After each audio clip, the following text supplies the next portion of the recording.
जय माँ आदिशक्ति, जय माँ जगत जननी, जय माँ जगदम्बा। आज आप सभी के सन्मुख माता बगलामुखी के सबसे शक्तिशाली शीघ्र फलप्रद साधना को लेकर के उपस्थित हूँ। माता का केवल नाम ही हर प्रकार के संकट को दूर करने में समर्थ है। केवल बगलामुखी बगलामुखी अथवा पीताम्बरा पीताम्बरा, अगर कोई दुख में कष्ट में इन नाम का स्मरण करता है तो उसके सभी कष्ट शीघ्रता से नष्ट हो जाते हैं। क्योंकि माता बगलामुखी स्तंभन अधिष्ठात्री देवी है।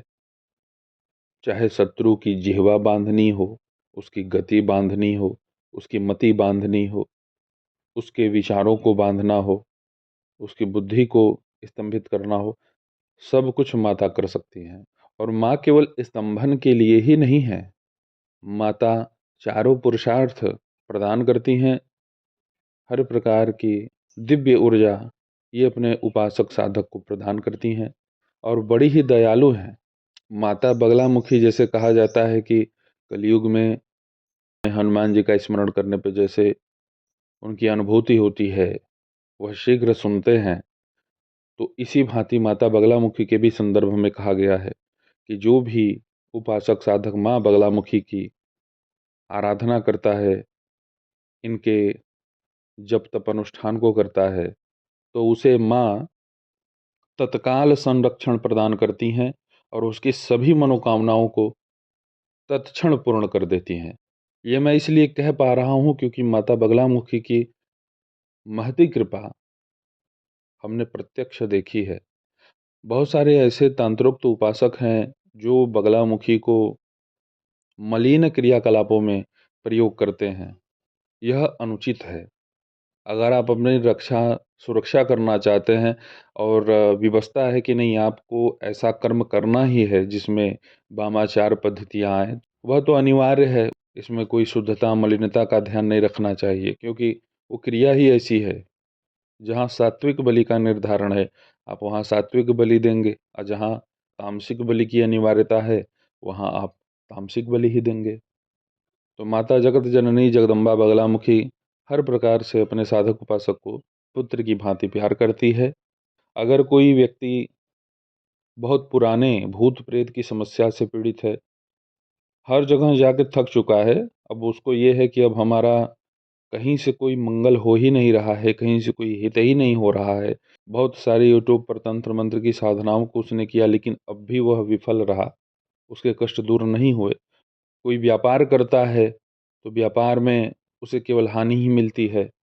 पैसे लगाता है 1 लाख और मिले 2 हजार। आपके शत्रु आपके पीठ पीछे सब एक्टिव हैं, लगे हुए हैं।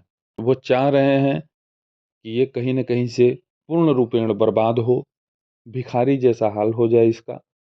वो लगे होते हैं, ये तो तय है।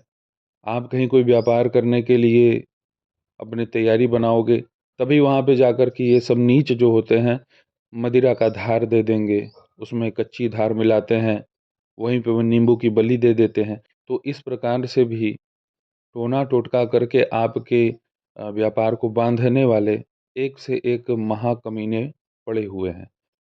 ऐसा इसलिए कह रहा हूँ क्योंकि मेरे पास नित्य 2-4 लोग ऐसे आते ही हैं, जिनका व्यापार इन्हीं इन्हीं पद्धतियों से बांधा जाता है और उसे खोलना भी बड़ा क्लिष्ट होता है। वो किसी सात्विक प्रयोग से नहीं खुलेगा। उसको खोलना भी है तो आप उसे मदिरा के ही प्रयोग से खोल पाओगे, ऐसे सामान्य तौर पे नहीं। आपके घर में रोग व्याधि, भूत प्रेत, पितृदोष, देव बाधा, ग्रह बाधा, किसी भी प्रकार का पराया तंत्र मंत्र या अपने घर में जपा हुआ कोई भी गलत मंत्र, उससे उत्पन्न कोई नकारात्मक ऊर्जा, सब का सब माता बगलामुखी के अष्टोत्तर शतनाम स्तोत्र से नष्ट किया जा सकता है। माता बगलामुखी का अष्टोत्तर शतनाम स्तोत्र आप सभी लोग पहले से ही जान रहे हैं, सुने होंगे, कहीं न कहीं उसका पाठ किए होंगे आप। लेकिन उसका तरीका क्या है, आप पहले तरीका ध्यान दीजिए। सबसे पहले अष्टोत्तर शतनाम स्तोत्र का आपको 108 पाठ करना चाहिए। अगर उतने में बात नहीं बन रही है तो इसी पाठ को आप 500 पाठ कीजिए। अगर उससे भी कार्य नहीं बना तो आप इसे 1100 पाठ कीजिए। अगर उससे भी कार्य नहीं बना तो 11,000 पाठ कीजिए। ये फाइनल है। 11,000 जो पाठ कर देता है वो समझ लीजिए शिव तत्व की प्राप्ति कर लेता है। वो भले ही समझ ना पाए कि क्या चल रहा है उसके साथ, लेकिन उसके ऊपर मृत्युंजय भैरव, आनंद भैरव और सर्वेश्वर भैरव की बहुत बड़ी कृपा बन जाती है। वो आभास नहीं कर पाता। उसे ऐसे ऐसे स्वप्न दिखेंगे कि जिसे वो कभी कल्पना नहीं कर सकता है कि इस समय मैं क्या देख रहा हूँ। उसे ऐसा भी कभी कभी आभास होगा कि उसके घर में कोई गंदी ऊर्जा चल रही है, एक्टिव है। तो उसे डरने की आवश्यकता नहीं है।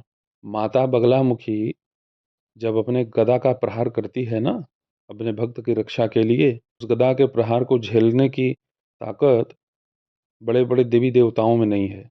ये सब छिटपुटिये भूत प्रेतों की क्या विषाद है। माता बगलामुखी के अष्टोत्तर शतनाम स्तोत्र का आप इस गुप्त नवरात्रि से भी साधना प्रारंभ कर सकते हैं। इसमें कोई दिन निर्धारित मत कीजिए कि नहीं शुक्रवार से करूंगा, शनिवार से करूंगा, नहीं कुछ नहीं। अच्छे कार्य को करने के लिए तिथि दिन मुहूर्त नहीं देखना चाहिए। यह गुप्त नवरात्रि का पर्व चल रहा है। आप यहाँ से भी प्रारंभ कर सकते हैं अथवा किसी भी दिन आप शुक्ल पक्ष में करिए, कृष्ण पक्ष में करिए। जब भी आपको यह वीडियो उपलब्ध हो रहा है, आपके पास जा रहा है, उसी दिन से शुरू कर दीजिए। माता बगलामुखी का अष्टोत्तर शतनाम आप सिद्ध करेंगे कैसे? अब आप उसे पहले सुन लीजिए। पीला कपड़ा आपको रखना है, कम से कम वह आधा मीटर हो। उसमें आपको एक नारियल लेना है, जल वाला, जिस पे जटा भी हो। उस पे हल्दी से आप माता बगलामुखी का बीज मंत्र हीलिंग लिख दीजिए नारियल के ऊपर। एक मुट्ठी पीला चावल, उसे हल्दी से ही रंग लेंगे चावल को, वह उसी वस्त्र के बीचों बीच आपको फैला देना है। उसके ऊपर नारियल को रखना है और उसमें आप अपने क्षमतानुसार चाहे 501 रुपये रखें, चाहे 101 रुपये रखें या 1001 रुपये रखें। इस रुपए को आप जो निर्धन ब्राह्मण है, जो गरीब हो कहीं भी, उसी को दे दीजिएगा। इतना ध्यान दीजिएगा कि वह मदिरापान न करता हो, गलत संगति का चयन न किया हो। 5 गांठ लगानी है, ऐसा उस कपड़े को बांधना है आप, उसमें 5 गांठ आप लगा पाएँ। जहाँ पे आप इस स्तोत्र का पाठ करेंगे, वहीं पे अपने सन्मुख इस नारियल को आप रख देंगे। चावल और नारियल, इन सब को आप जब साधना आपकी पूर्ण हो जाएगी, तो आप चावल और नारियल को अपने घर पर से उतारा करके ले जा करके पानी में प्रवाहित कर दीजिएगा और माता बगलामुखी से यह निवेदन कीजिएगा कि हे माता, अब किसी भी प्रकार की कोई भी नकारात्मक ऊर्जा मुझे स्पर्श ना कर सके, और स्पर्श करना ही है तो स्पर्श आपकी शक्तियाँ करें, आप करें, जिससे हमारा विकास करे, उन्नति प्राप्त करें। आप सभी लोगों की सुविधा के लिए अष्टोत्तर शतनाम स्तोत्र को मैं डिस्क्रिप्शन में उपलब्ध करा दूंगा। जब इस स्तोत्र को आप 10 बार पाठ कर लें तो इसका एक माला हवन कर दें। 10 पाठ पे एक पाठ का हवन, ऐसे इसका हवन कीजिएगा। ये नहीं कि एक पाठ किया तो फिर एक हवन, 2 पाठ किया तो फिर एक हवन, ऐसे मत कीजिएगा। माता के प्रत्येक नामों से आपको हवन करना है। एक घी का दीपक पाठ के समय जलना चाहिए और एक घी का दीपक हवन के समय जलना चाहिए। माता बगलामुखी का जो हवन सामग्री होगा उसे भी आप सुन लें। 100 ग्राम काली तिल, 100 ग्राम गुगुल, 100 ग्राम कपूर, 100 ग्राम शक्कर, 50 ग्राम पीली सरसों, 10 ग्राम सुनहरी हरताल, 100 ग्राम कमलगट्टे का बीज, हल्दी 100 ग्राम, आधा किलो देसी घी। इन्हीं सभी सामग्रियों को मिला करके आपको अपना हवन सामग्री तैयार कर लेना है। और इसमें नवग्रह समीधा एक आता है बाजार से, उसको आप खरीद लें और उस नवग्रह समीधा को छोटे छोटे खंड में तोड़ करके हवन सामग्री में डाल दें और इसी से हवन आप पूर्ण कीजिए। आम की लकड़ी पे आप यह हवन संपन्न कीजिएगा। अष्टोत्तर शतनाम स्तोत्र जो है वह है ओम बगला विष्णु वनिता विष्णु शंकर भामिनी बहुला वेद माता चो महाविष्णु प्रसूरभि। इसी वाले को करना है। एक रुद्र यामल तंत्र का है, वह भिन्न है, तो आपको यही विष्णु यामल वाला ही करना है। हर प्रकार की कष्ट बाधा को माता बगलामुखी क्षण मात्र में नष्ट कर देती है। आपके घर को, आपके घर के प्रत्येक सदस्य परिवार को माता बगलामुखी सुरक्षा प्रदान करती है। जहाँ पे बगला अष्टोत्तर शतनाम का पाठ होता है, वहाँ पे किसी भी प्रकार की नकारात्मक ऊर्जा पनप नहीं सकती। वो तत्काल माता उसे बांध करके नष्ट कर देती है।